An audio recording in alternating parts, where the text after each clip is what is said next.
네, 여러분 안녕하세요. 호주 찰리입니다.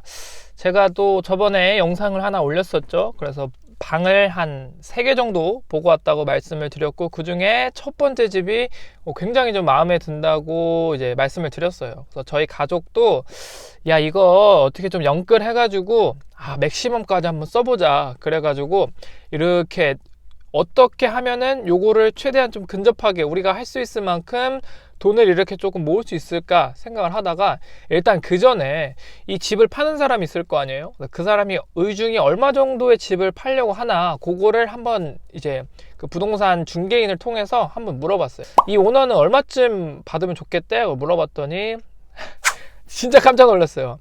이 집은 적어도 74만 불 이상은 받아야 된다고 말을 하더라고요. 그러니까 그 422 기본적인 베이스에다가 전체적인 그 건물 지대까지 다 합해서, 마당까지 다 합해서 375 스퀘어 미터거든요. 그러니까 평수로 따지면은 약 한 160평 정도 되는 건가요? 150평? 어쨌든 막 이쯤 됩니다. 근데 그게 지금 핀파마 쪽에 적어도 74만 불을 달라고 하니까 야, 굉장히 좀 많이 올랐다 싶었어요.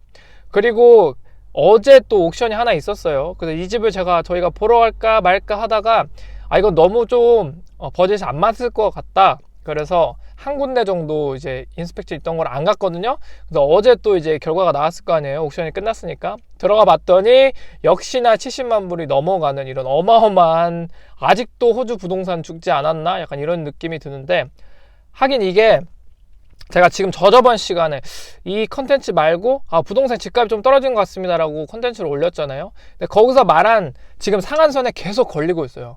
지금 핀파마 쪽에 저희가 찾고 있는 400 스퀘어 450 스퀘어 안 되는 약간 이 정도는 퀄리티에 따라서 물론 가격이 천차만별이겠지만 75만 불을 넘지를 않아요. 계속 그 라인에 왔다 갔다 하더라고요.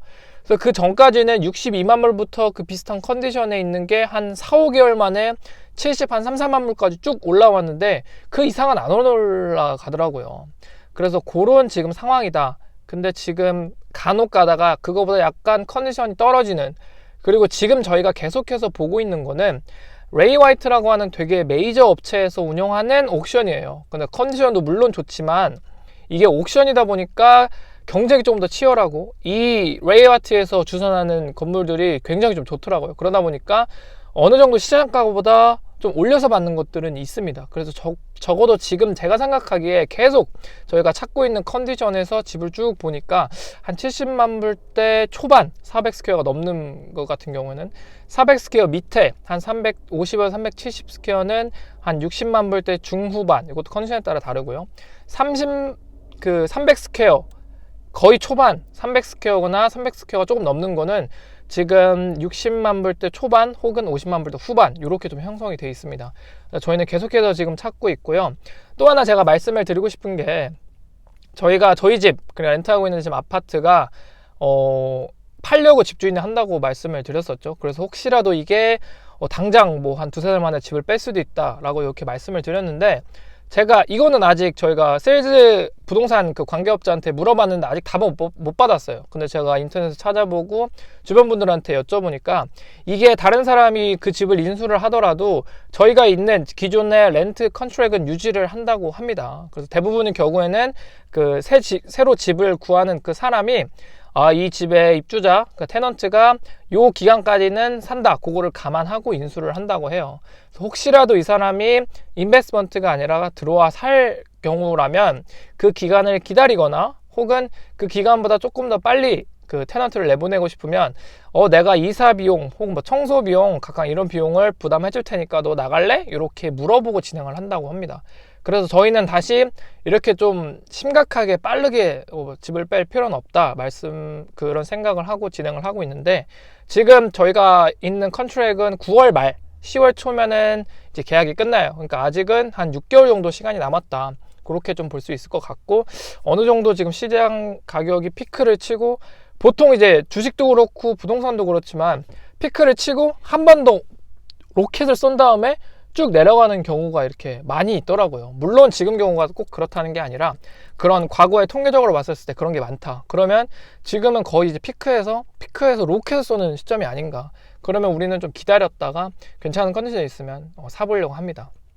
그리고 하나 더 말씀을 드리려면, 저희 집에서 가까운데 이렇게 또 그 아파트를 올리는 데가 있었거든요. 근데 이렇게 출근길에 왔다 갔다, 퇴근길에 왔다 갔다 하는데 이게 지지부진 하는 거예요, 아파트가. 근데 올라가는데 1층은 마무리된 것 같기도 하고 2, 3, 4층 쭉 올리는데 뭐 손도 안 대고 일하는 사람도 안 보이고 이랬는데, 결국 그 사건이 터졌습니다. 이게 그거를 주관하는 시공사가 오늘 파산 신청을 했어요. 그 중재하는 사람 있잖아요. 이 사람 부도하면 부도 중재하고 뭐 뺄 거 빼고 뭐 자산 나눌 거 나눠가지고 뭐 채권자들 주거나 뭐 이런 조정을 하는 사람이 있을 거 아니에요. 채무 조정인 정도 될까요?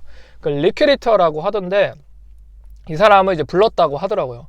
근데 이 업체가 작은 업체는 아니더라고요. 쭉 이 업체가 어떤 공사를 했는지 쭉쭉 나와서 그거를 읽어보니까 결코 작은 업체는 아닙니다. 근데 이 업체가 결국 파산을 했다는 거. 그러면 이 집을 입주를 하기로 했던 사람들 보증금은 어떻게 되는 건가? 날아가는 건가? 싶더라고요. 그래서 이 작은 업체가 아닌 어느 정도 규모가 있는 이 업체가 파산한 거를 보면, 혹시라도 여러분께서 집을 이렇게 오프터 플랜이나 아니면 아파트 입주를 이제 이렇게 진행을 하고 계신다면, 아직 신청을 안 하셨다면 한 번 더 체크해야 될 부분은 있다고 생각합니다. 이게 상황은 조금씩 다르겠지만 이렇게 한번 이렇게 파산이 나오면 줄줄이 또 나올 수도 있잖아요. 그러니까 그런 것들을 잘 고려하셔서, 정말 가장 집을 구할 때 가장 마음 편한 방법은 사실 기존에 있는 집을 사는 거라고 생각해요. 그래서 저희도 기존에는 오프터 플랜을 알아보고 있다가 이렇게 노선을 바꿔서 기존에 있는 집을 찾고 있는데, 이런 리스크가 발생할 수 있다. 저도 좀 처음 보네요. 이런 시공사가 부도 처리가 됐다는 거. 어떻게 할지는 좀 지켜봐야 될 것 같습니다. 그래서 저희는 계속해서 똑같이 이렇게 인스펙션을 보고 있고요. 이번 주에도 한 3-4곳 정도 볼 것 같습니다. 그래서 오늘의 영상은 짧게 이렇게 마치고요. 다음 시간에 뵙겠습니다. 오늘은 여기까지입니다. 안녕.